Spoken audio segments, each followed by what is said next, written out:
Let this icon represent one media company. This is what all the media companies in the US look like.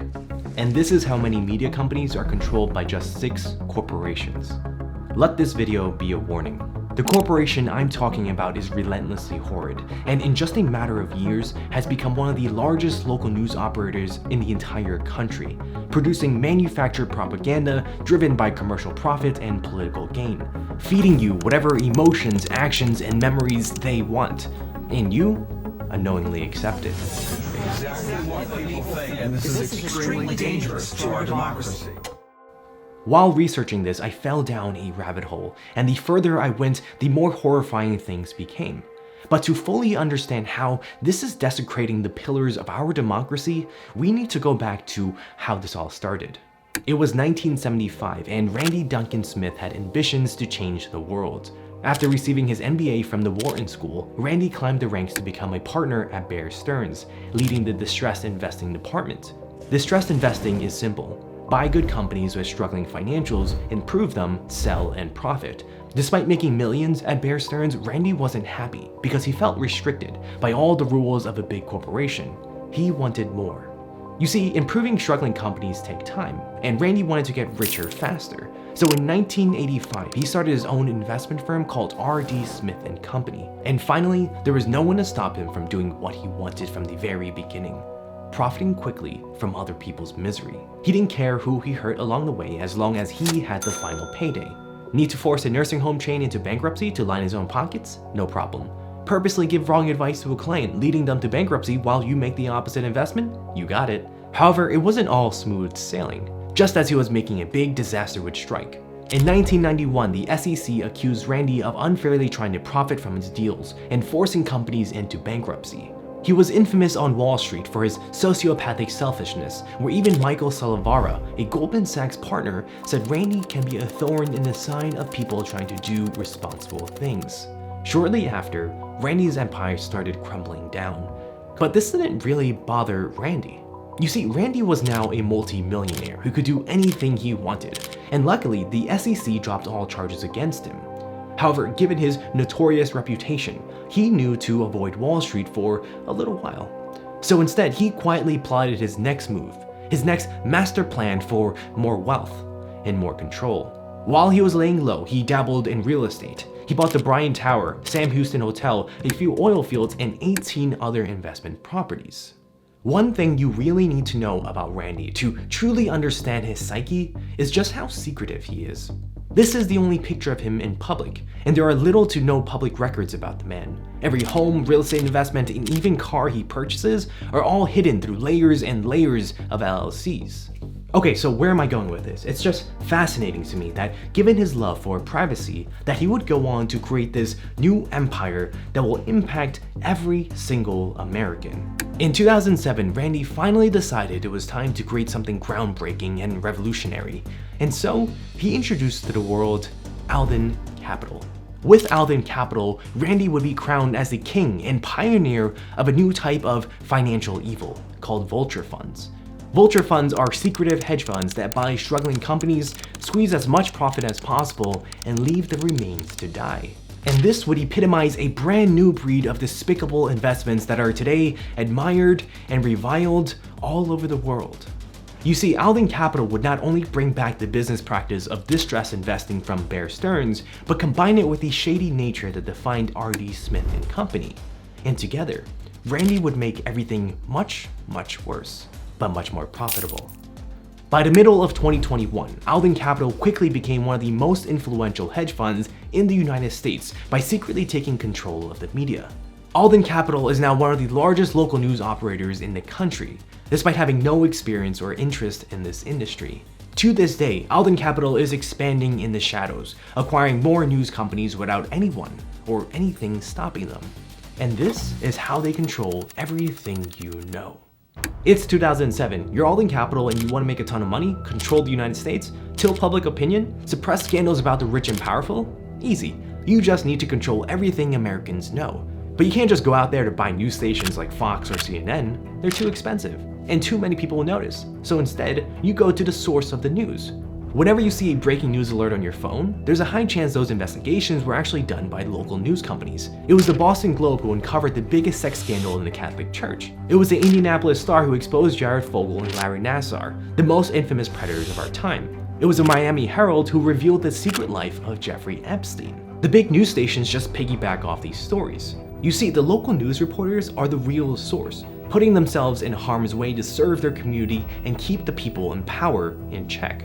But you, Alden Capital, you can't have this. Your puppet master, Randy, loves his secrets, and letting local news reporters constantly snoop around leaves him vulnerable and threatens his power and wealth. So you've been given orders to buy up these struggling local news companies and control them. But there's just one problem. You see, you also want to profit quickly while you're at it.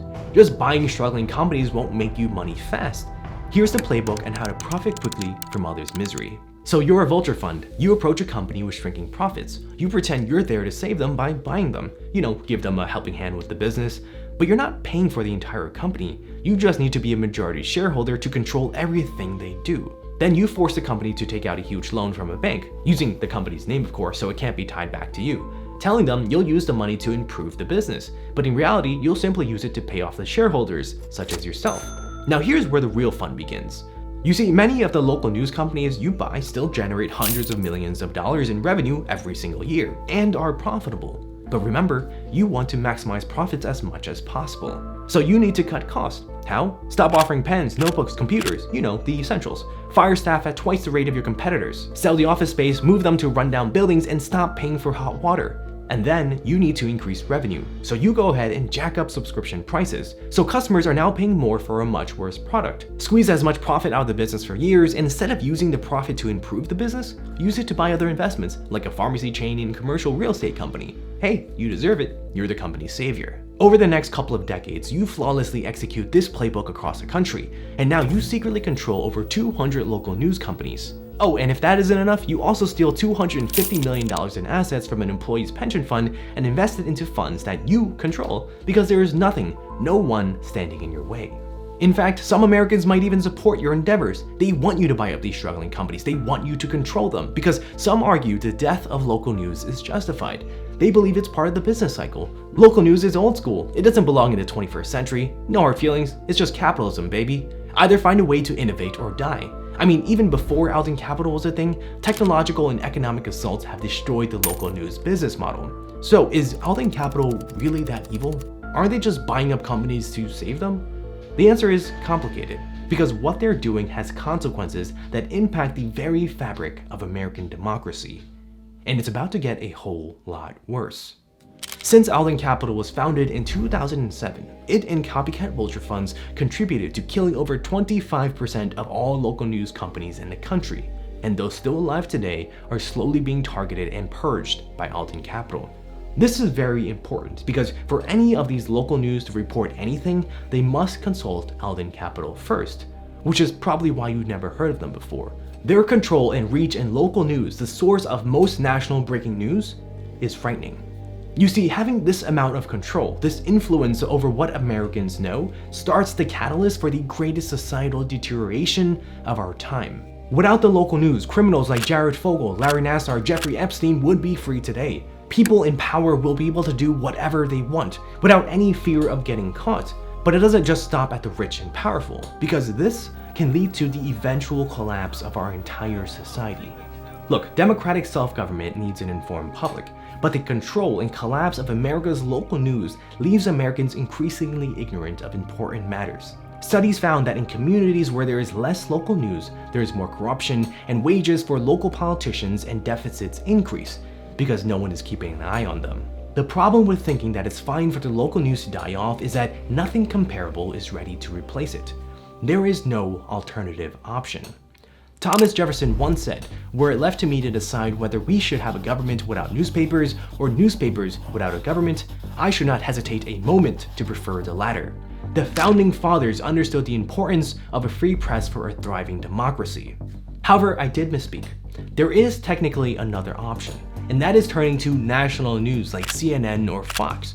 But the trade-off is we would never have heard of the abuses in rehab clinics, illegal public housing complexes, or most of the breaking news we know today. And we all know how partisan these national news stations are. They're either very liberal or very conservative, resulting in more party line polarization and mobilization against political myths and lies, further fracturing the political divide, creating a cesspool of misinformed Americans and deteriorating American democracy. This is why freedom of the local press is a cornerstone in the US Constitution. But how do you keep an industry that is slowly dying afloat in this day and age? How do you save local news from being acquired by despicable vultures like Alden Capital, whose sole motive is to squeeze out every single penny and leave the leftover carcass to rot? This is Stewart Bainum Jr., a businessman, a politician, and a man going head-on with Alden Capital. You see, in 2021, Stewart tried to save Tribune Publishing, but he eventually lost to Alden Capital. And since that day, he dedicated his life to saving the local news industry. He started his own digital newspaper called Baltimore Banner and pledged to fund it for the next 3.5 years with over $50 million of his own money. But what Stewart is doing isn't as important as how he is doing it. Because remember, the local news industry and its current for-profit business model isn't working. It's being torn apart from technological pressure and greedy vulture funds. Instead, Stewart wants his local news company to be a non-profit that relies more on you, the people. Look, Stewart knows how risky this is, but he and a few others believe this attempt is worth trying, because if he is able to develop a successful model, it can be replicated across the country and give local news a fighting chance. But thankfully, it doesn't end there. Politicians are taking note of Alden Capital, and 21 senators have urged them to stop their reckless acquisition and destruction of newspapers and vow to watch their moves more closely. Shortly after, a bill was drafted called the Local Journalist Sustainability Act that would incentivize citizens to purchase subscriptions from local news companies. But is this really enough? Is it too late to undo the damage that Alden Capital has already done? And can we really stop it from getting worse? Democracy is not self-maintaining, and freedom isn't free. Local news is on the decline, and with it, an informed public. And sure, while there is no singular cause for this fall, one name stands out as a key accomplice in its murder: Alden Capital.